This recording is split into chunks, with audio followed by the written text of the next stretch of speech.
ನಮಸ್ಕಾರ ಸ್ನೇಹಿತರೆ, welcome back to my channel. ನಮಗಿನ್ನೂ ಸಹ ಗೃಹಲಕ್ಷ್ಮಿ ಯೋಜನೆ ಹಣನೇ ಬಂದಿಲ್ಲ. ನಮಗಿನ್ನೂ ಕೂಡ 22ನೇ ಕಂತು ಬಂದಿಲ್ಲ. ನಮಗಿನ್ನೂ 23ನೇ ಕಂತು ಬಂದಿಲ್ಲ. ಕೆಲವೊಂದಿಷ್ಟು ಜನರು ನಮಗಿನ್ನೂ 4-5 ಕಂತುಗಳು ಬಂದಿಲ್ಲ. ಯಾವ ಯಾವ ವರ್ಗದ ಜನರು ಏನು ಕೆಲಸ ಮಾಡಬೇಕು, ನಿಮ್ಗಿನ್ನೂ ಹಣ ಜಮಾ ಆಗಿಲ್ಲ ಅಂದ್ರೆ ಏನ್ ಮಾಡಬೇಕು ಅಂತ ಹೇಳಿ ಕಂಪ್ಲೀಟ್ ಡೀಟೇಲ್ ಇನ್ಫಾರ್ಮೇಶನ್ ಈ ವಿಡಿಯೋದಲ್ಲಿದೆ. ದಯವಿಟ್ಟು ಯಾರೆಲ್ಲ ವಿಡಿಯೋ ನೋಡ್ತಾ ಇದ್ದೀರಾ ಪೂರ್ತಿ ವಿಡಿಯೋನ ನೋಡಿ. ನೀವೇನಾದ್ರೂ ಹೊಸದಾಗಿ ನಮ್ಮ ಚಾನಲ್ ನೋಡ್ತೀರಾ ಸಬ್ಸ್ಕ್ರೈಬ್ ಮಾಡ್ಕೊಳ್ಳಿ. ಹಾಗೆ ಎಲ್ಲರೂ ವಿಡಿಯೋಕ್ಕೊಂದು ಲೈಕ್ ಕೊಡುವ ಮೂಲಕ ಸಪೋರ್ಟ್ ಮಾಡಿ. ಮೊದಲನೇದಾಗಿ 22 ಕಂತನ್ನ ಪಡ್ಕೊಂಡು 23ನೇ ಕಂತಿಗೋಸ್ಕರ ವೆಯ್ಟ್ ಮಾಡೋರು ಒಂದಿಷ್ಟು ಜನ ಆದ್ರೆ, ಇನ್ನೂ ಸಹ ನಮ್ಗೆ 22ನೇ ಕಂತು ಬಂದಿಲ್ಲ, 21ರವರೆಗೂ ಮಾತ್ರ ಜಮಾ ಆಗಿತ್ತು ಅಂತ ಕಾಯ್ತಾ ಇರ್ತಾರೆ. ಇನ್ನೊಂದಿಷ್ಟು ಜನ 21ನೇ ಕಂತು ಬಂದಿಲ್ಲ, 22 ಬಂದಿಲ್ಲ ಅಂತ ಹೇಳಿ ವೆಯ್ಟ್ ಮಾಡ್ತಾ ಇರ್ತೀರಾ.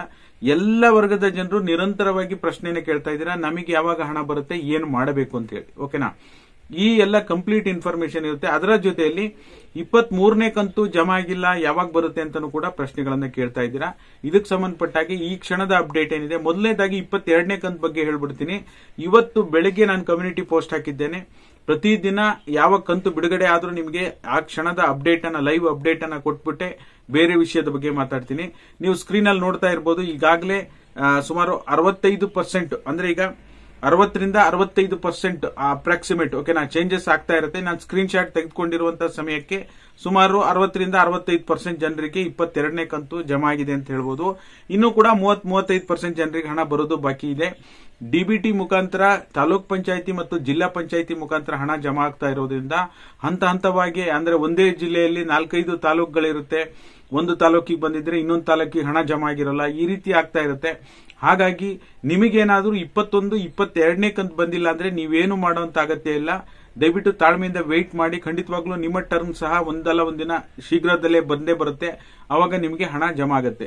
ಎಲ್ಲಾ ಬಾರಿ ನಮಗೆ ಮೊದಲು ಹಣ ಜಮಾ ಆಗ್ತಾ ಇತ್ತು, ಈ ಬಾರಿನೇ ಲೇಟ್ ಆಗುತ್ತೆ ಅಂತ ಹೇಳೋರು ಸಹ ಇದ್ದಾರೆ. ಯಾಕೆಂದ್ರೆ ಪ್ರತಿ ಬಾರಿ ನಿಮಗೆ ಮೊದಲು ಬರ್ತಾ ಇತ್ತು, ಬಟ್ ಈ ಬಾರಿ ಲೇಟ್ ಆಗಿದೆ ಅಂತ ಪ್ರತಿ ಹಂತದಲ್ಲೂ ಒಬ್ಬೊಬ್ರಿಗೆ ಆ ರೀತಿ ಆಗ್ತಾನೆ ಇರುತ್ತೆ. ಅದು ನಿಮ್ ಫಾಲ್ಟ್ ಅಲ್ಲ, ಹಣ ಜಮಾ ಮಾಡುವಂತ ಪ್ರಕ್ರಿಯೆನೇ ಆ ರೀತಿ ಇರೋದು. ಹಾಗಾಗಿ ನೀವು ವೆಯ್ಟ್ ಮಾಡಬೇಕಾಗುತ್ತೆ. ಬೇರೆ ಯಾವುದೇ ಆಲ್ಟರ್ನೇಟ್ ಇಲ್ಲ, ನೀವು ವೆಯ್ಟ್ ಮಾಡಬೇಕಾಗುತ್ತೆ. ಓಕೆನಾ? ಇನ್ನು 3-4 ತಿಂಗಳು ಹಣ ನಿಮಗೆ ಜಮಾ ಆಗಿಲ್ಲ ಅಂದ್ರೆ, ನನಗೆ ಬರೀ 18 ಕಂತವರೆಗೂ ಬಂದಿತ್ತು, 15 ಕಂತು ಮಾತ್ರ ಬಂದಿತ್ತು, ಆಮೇಲೆ ಹಣನೇ ಜಮಾ ಆಗಿಲ್ಲ ಅಂತ ಹೇಳಿ ಯಾರೆಲ್ಲ ಕಮೆಂಟ್ ಮಾಡ್ತಾ ಇದ್ದೀರಾ, ನಿಮ್ಮ ಸಮಸ್ಯೆ ಏನಾಗಿದೆ ಅಂತ ಮೊದಲು ತಿಳ್ಕೋಬೇಕಾಗುತ್ತೆ. ಸಮಸ್ಯೆ ಏನಾಗಿದೆ ಅಂತ ತಿಳ್ಕೊಳ್ಳೋದು ಹೇಗೆ? ನಿಮ್ಮ ಗೃಹಲಕ್ಷ್ಮಿ ಅರ್ಜಿ ಸ್ಟೇಟಸ್ ಅನ್ನ ನೀವು ಚೆಕ್ ಮಾಡಿಸಬೇಕು. ನಿಮ್ಮ ಹತ್ತಿರದ ಯಾವುದೇ ಗ್ರಾಮ 1, ಬೆಂಗಳೂರು 1, ಕರ್ನಾಟಕ 1ಗೆ ಹೋಗಿ ನಿಮ್ಮ ರೇಷನ್ ಕಾರ್ಡ್ ನಂಬರ್ ಅನ್ನ ಕೊಟ್ಟು ಅವರಿಗೆ ನಿಮ್ಮ ಗೃಹಲಕ್ಷ್ಮಿ ಅರ್ಜಿ ಸ್ಟೇಟಸ್ ಅನ್ನ ಚೆಕ್ ಮಾಡಿಸಿ ಏನು ಪ್ರಾಬ್ಲಮ್ ಆಗಿದೆ ಅಂತ ಹೇಳಿ ನೀವು ಫೈಂಡ್ ಔಟ್ ಮಾಡಬಹುದು. ಓಕೆನಾ? ಫಾರ್ ಎಕ್ಸಾಂಪಲ್ ಹೇಳಬೇಕು ಅಂದ್ರೆ, ಆಧಾರ್ ಸೀಡಿಂಗ್ ಸಮಸ್ಯೆಯಿಂದ ಹಣ ಬರದೇ ಇರಬಹುದು, ರೇಷನ್ ಕಾರ್ಡ್ ರದ್ದಾಗಿರೋದ್ರಿಂದ ಹಣ ಬರದೇ ಇರಬಹುದು, ಅಥವಾ ನಿಮ್ಮ ರೇಷನ್ ಕಾರ್ಡ್ಗೆ KYC ಆಗದೆ ಇರೋದ್ರಿಂದ ಹಣ ಬರದೇ ಇರಬಹುದು, ತಿದ್ದುಪಡಿ ಮಾಡಿರಬಹುದು, ಆಧಾರ್ ಅಪ್ಡೇಟ್ ಆಗದೆ ಇರಬಹುದು. ಸಾಕಷ್ಟು ನೂರಾರು ಕಾರಣಗಳಿದೆ. ಇನ್ಕಮ್ ಟ್ಯಾಕ್ಸ್ ಮತ್ತೆ GST ಪೇಯರ್ ಅಂತ ಹೇಳಿ ಏನಾದ್ರೂ ನಿಮ್ಮ ಅರ್ಜಿ ಸ್ಟೇಟಸ್ ಅಲ್ಲಿ ತೋರಿಸಿರಬಹುದು. ಓಕೆನಾ? ಈ ಕಾರಣದಿಂದಲೂ ಸಹ ನಿಮಗೆ ಗೃಹಲಕ್ಷ್ಮಿ ಹಣ ಬರದೇ ಇರಬಹುದು. ಇವನ್ನೆಲ್ಲ ಈ ರೀತಿ ಬಂದ್ರೆ ಏನು ಮಾಡಬೇಕು ಅಂತಾನೂ ಕೂಡ ನಿಮಗೆ ಆಲ್ರೆಡಿ ನಾನು ವಿಡಿಯೋ ಮಾಡಿದ್ದೇನೆ. ನೀವು ಈ ರೀತಿಯಾಗಿ ಚೆಕ್ ಮಾಡಿಸಿ ಕಮೆಂಟ್ ಮಾಡುವ ಮೂಲಕ ತಿಳಿಸಿ. ಮತ್ತೆ ನಿಮಗೆ ಯಾವ ಕಂತು ಬಂದಿದೆ, ಯಾವ ಕಂತು ಬಂದಿಲ್ಲ, ದಯವಿಟ್ಟು ಕಂಪ್ಲೀಟ್ ಡೀಟೇಲ್ ಕನ್ಫರ್ಮ್ ಮಾಡಿ ಕಮೆಂಟ್ ಮಾಡುವ ಮೂಲಕ ತಿಳಿಸಿ. ಆ ಅಭಿಪ್ರಾಯದ ಪ್ರಕಾರ ಈ ತಿಂಗಳು ಕಂಪ್ಲೀಟ್, ಅಕ್ಟೋಬರ್ ತಿಂಗಳ, ಅಂದ್ರೆ ಈ ತಿಂಗಳು ಕಂಪ್ಲೀಟ್ 22ನೇ ಕಂತು ಜಮಾ ಆಗ್ಲಿಕ್ಕೆ ಸರಿ ಆಗ್ಬಹುದು. ನವೆಂಬರ್ ಫಸ್ಟ್ ವೀಕ್ ಅಲ್ಲಿ 23ನೇ ಕಂತು ಜಮಾ ಆಗುವಂತ ಸಾಧ್ಯತೆ ಇದೆ ಅಂತ ಹೇಳ್ಬೋದು. ಏನಾದ್ರೂ 23ನೇ ಕಂತಿನ ಬಗ್ಗೆ ಸರ್ಕಾರದಿಂದ ಹೊಸ ಅಪ್ಡೇಟ್ ಬಂದ್ರೆ ಖಂಡಿತವಾಗ್ಲೂ ತಿಳಿಸ್ಕೊಡುವಂತ ಕೆಲಸ ಮಾಡ್ತೀನಿ. ಈಗಾಗಲೇ ನಿಮಗೆ 3-4 ತಿಂಗಳು ಹಣ, ಅಂದ್ರೆ 4-5 ಕಂತುಗಳು ಗ್ಯಾಪ್ ಆಗಿರೋದ್ರಿಂದ ಸಹಜವಾಗಿ ಕನ್ಫ್ಯೂಷನ್ ಆಗ್ತಾ ಇರುತ್ತೆ.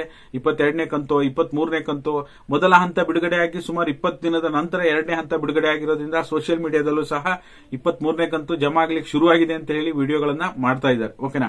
ಹಾಗಾಗಿ ಯಾರು ಕೂಡ ಅಂತ ಫೇಕ್ ನ್ಯೂಸ್ ಗಳಿಗೆ ತಲೆ ಕೆಡಿಸ್ಕೊಳಕ್ ಹೋಗಬೇಡಿ. 22ನೇ ಕಂತು ಮಾತ್ರ ಬಿಡುಗಡೆ ಆಗಿ ಜಮಾ ಆಗ್ತಾ ಇದೆ. 23ನೇ ಕಂತು ಇನ್ನೂ ಬಿಡುಗಡೆ ಆಗಬೇಕಾಗಿದೆ. ಓಕೆನಾ? ಹಾಗಾಗಿ ಎಲ್ಲಾ ವರ್ಗದ ಜನರಿಗೂ ನಿಮಗೆ ಏನ್ ಮಾಡಬೇಕು, ಗೃಹಲಕ್ಷ್ಮಿ ಹಣ ಬಂದಿಲ್ಲ ಅಂದ್ರೆ ಅಂತ ಹೇಳಿ ತಿಳಿಸ್ಕೊಟ್ಟಿದ್ದೀನಿ. ದಯವಿಟ್ಟು ವಿಡಿಯೋ ಇಷ್ಟ ಆದ್ರೆ ಎಲ್ಲರೂ ಲೈಕ್ ಮಾಡಿ, ಶೇರ್ ಮಾಡಿ, ಸಬ್ಸ್ಕ್ರೈಬ್ ಮಾಡಿ. ವಿಡಿಯೋ ನೋಡಿದ್ದಕ್ಕಾಗಿ ನಿಮ್ಮೆಲ್ಲರಿಗೂ ಸಹ ತುಂಬ ಹೃದಯದ ಧನ್ಯವಾದಗಳು. Thank you all. Thank you so much for watching.